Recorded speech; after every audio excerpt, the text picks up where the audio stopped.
আবার আসিব ফিরে ধানসিঁড়িটির তীরে এই বাংলায়। হয়তো মানুষ নয়, হয়তো বা শঙ্খচিল শালিখের বেশে, হয়তো ভোরের কাক হয়ে এই কার্তিকের নবান্নের দেশে।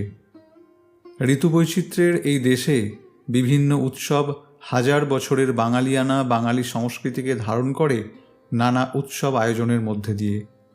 বাংলার কৃষিপ্রধান সমাজে শস্য উৎপাদনের বিভিন্ন পর্যায়ে যে উৎসবগুলি পালিত হয় তার মধ্যে নবান্ন অন্যতম।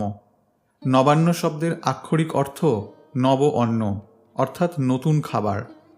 সাধারণত অগ্রহায়ণ মাসে নতুন আমন ধান থেকে প্রস্তুতকৃত চালের প্রথম রান্না উপলক্ষে আয়োজিত এই উৎসবটি।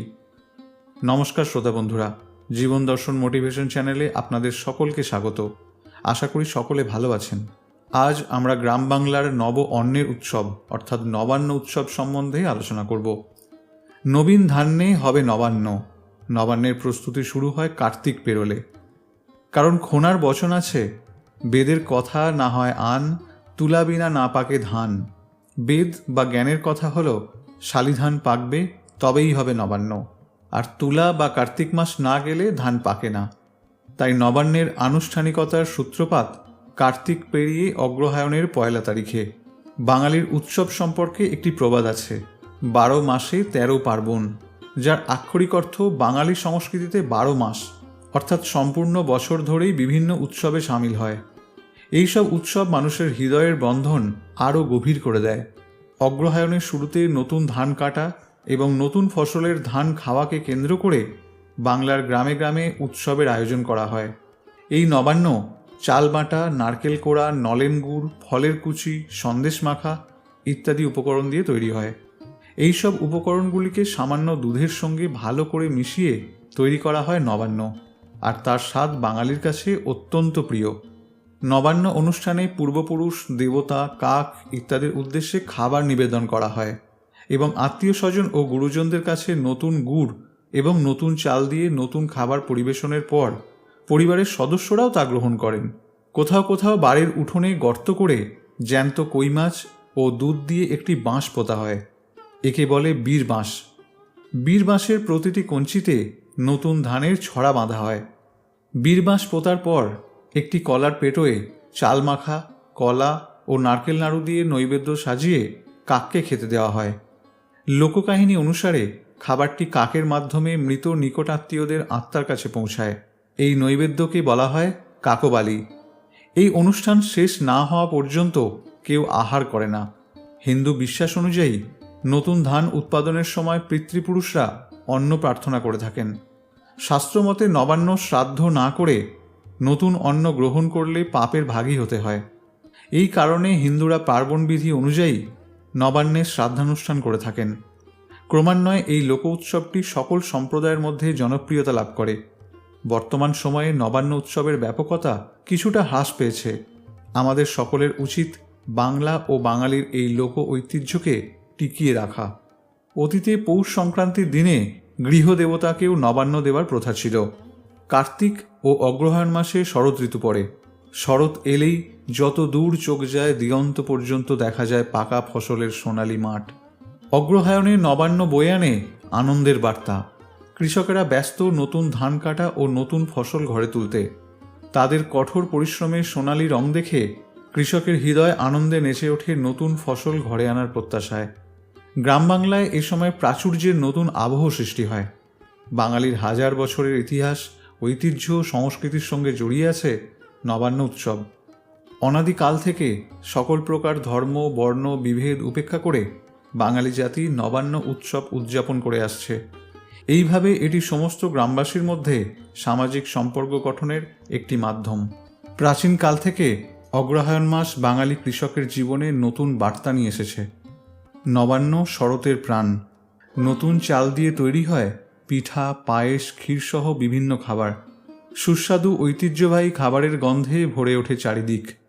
অগ্রহায়ণের 1 মানেই শালিধানের ক্ষেত্র উৎসব। আগের দিনে কার্তিক সংক্রান্তিতে নবান্নের দেবতা নবানে কার্তিকের পূজা আরাধনা হয়ে গেছে। মাঠে মাঠে সোনালি ফসল তখন ধান্য লক্ষ্মী হয়ে ভূমিলক্ষ্মীর পদতলে ধরা দিয়েছে। এবার আকবল ধান অর্থাৎ এই ধান আগে থেকেই লক্ষ্মী পুজোর জন্য নিবেদিত। মুঠ করে গোছ সমেত কেটে গৃহে আনার দিন। চাষির ভাষায় মুঠ আনা। চাষির কাছে এ যেন ধরনীর উপহার। গ্রামের গৃহস্থ পুরুষ এদিন মাথায় করে লক্ষ্মীকে ঘরে আনেন। গৃহস্থ তাই ভোরবেলা স্নান সেরে নব বস্ত্র পরিধান করে। হাতে কাস্তে, মাথায় গামছার উষ্ণীপ, কোমরেও গামছা, খালি পা। ঈশান কোণে গিয়ে তিনি আড়াই আলুই ধান কেটেছেন, আড়াই প্যাঁচে, তা পরম যত্নে বেঁধেছেন। মাগো, তোমার কৃপা যেন জন্ম জন্মান্তরে পাই। সন্তানকে দুধে ভাতে রাখার ভাত দিও মা, মাগো অন্নলক্ষ্মী। তার আগে কার্তিক অমাবস্যায় বাঁধনা পরবে গোবন্দনা অনুষ্ঠানে গোমাতার আশীর্বাদ নিয়েছেন চাষি। সন্তানের মুখে দুধের যোগান হোক, গোয়াল ঘরে বকনা বাছুর আসুক। মুঠ ধান মাথায় নিয়ে গৃহে এসেছেন কৃষক। এ দেবতার আশিস, গৃহে লক্ষ্মীর আসন। উঠোনে গোলাঘরে শস্যরূপা দেবী আজও কলাবউ সেজে উঠেছেন। আটনে উঠোনে মড়ায়ে আজ মাঙ্গলিক পূজা। এই বেলা পয়লা অগ্রহায়ণ থেকে শুরু হয় ধান কাটার অনুষ্ঠান। এই দিন থেকে কৃষকের ব্যস্ততা। নতুন ফসল উঠবে। একসময় অগ্রে থাকা বাৎসরিক সময় মানেই অগ্রহায়ণ বলে বিবেচ্য হতো। অগ্রহায়ণেই শুরু পঞ্জিকার গণনা। বছরও শুরু হয়, ধানও গোলায় আসছে। ধান তো শুধু আমাদের আহার নয়, ধান আমাদের সংস্কৃতির ভিত্তিভূমি। গোলায় ধান ভরে উঠলেই গলায় আসে গান। অর্থনীতির পুরোটাই তখন ধানকে কেন্দ্র করে আবর্তিত হয়। আষাঢ়ে শুরু আর কার্তিকে শেষ। এরপর ধান কাটা সারা হলে মাঠ বিষণ্ণ বিধবা। দিকে দিকে চাষিদের হাঁকডাক আর মেশিনের ঘর ঘর শব্দ। ধান উঠে জমি খালা সবার মাস। সকাল থেকে সন্ধে মাঠে দেবতার সংস্পর্শে হাত পবিত্র হয়ে ওঠে কৃষি মজুরদের। মা লক্ষ্মী আশীর্বাদ করেন তাদেরও। শ্রমের বিনিময়ে আহারের সংস্থান হোক তাদের। ভূমি স্পর্শ করে মাথায় ঠেকিয়ে ভূমিতে ঢোকা। মোদের ধানই মোদের মান। মুঠ আনা ধানের গোছাই পুজো হবে নবান্নে। এরই মধ্যে ধান কাটা চলবে, মাড়াই পূর্ণ হবে। দেবী অন্নপূর্ণা কৃষকের বাস্তুতে অধিষ্ঠান করবেন। মা আর মেয়ে, দেবী দুর্গা আর দেবী লক্ষ্মীর যুগপৎ আশীষ সঙ্গে নিয়েই নবান্ন খাওয়া হবে। এই খাদ্যের জন্যই বিশ্বের অজস্র যুদ্ধ, লড়াই, ছলনা, প্রতারণা। গরিব কৃষক সকলকে খুশি করে তবেই নিজের ধানটুকু রাখতে পেরেছে। নবান্নের পশ্চাতে তার সংগ্রামের এক দীর্ঘ অধ্যায়। নলপুজোতে মা লক্ষ্মীর সাতভক্ষণ করিয়ে ধান ডেকে যে আশার আলো আশ্বিন সংক্রান্তিতে দেখেছিলেন কৃষক, তা আজ সোনালী সন্তানে বাস্তব হয়ে উঠেছে মুঠ পুজোয়। মুঠোর মধ্যে আজ ধান্যকন্যা। নবান্নতে সাধারণত পুজো হয় দেবী অন্নপূর্ণার। হিন্দু শাস্ত্র তৈত্তিরী উপনিষদের ব্রহ্মানন্দবল্লীতে জীবদেহের পঞ্চকোষের উল্লেখ আছে। তার মধ্যে প্রধান হল অন্নময় কোষ। আমাদের এই স্থূল শরীরকেই বলা হয়েছে অন্নকোষ। বৃহদারণ্যকে বলা হচ্ছে অন্নে হিমানি সর্বাণী ভূতানি বিষ্টানি, অর্থাৎ সমস্ত চরাচর জগৎ এই অন্নেই প্রতিষ্ঠিত।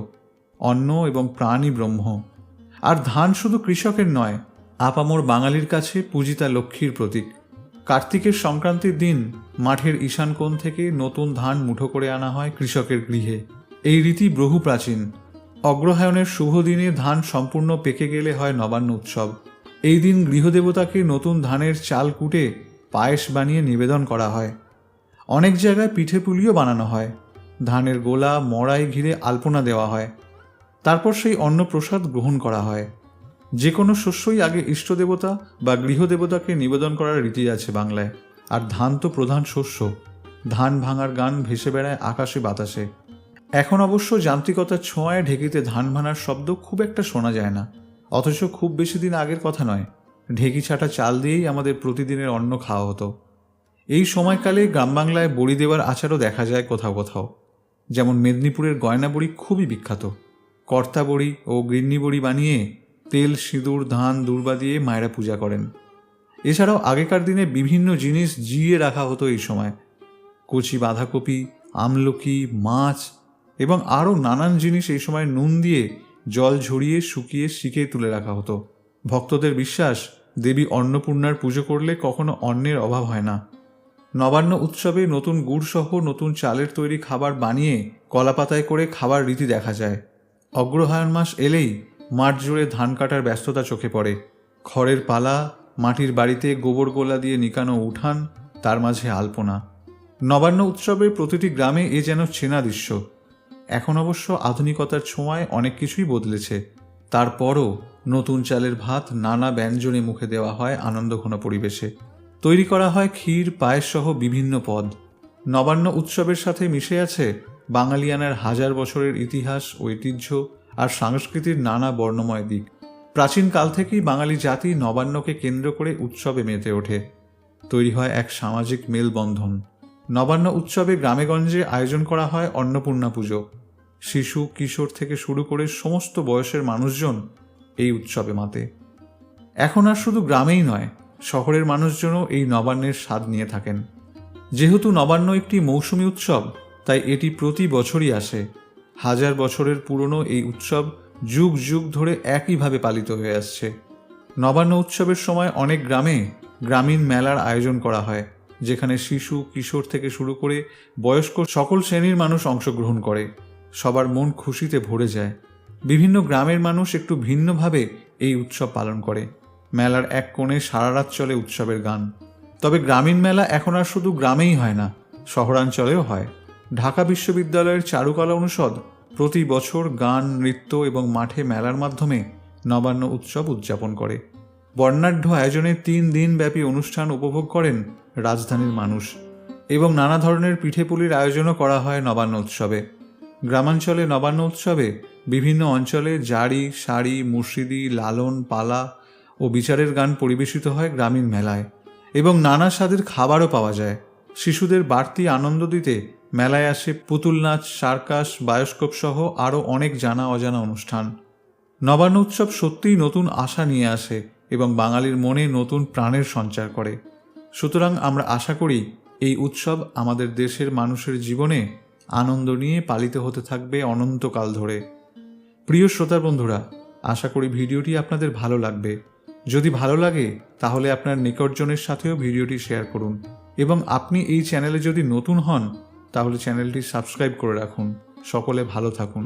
নমস্কার।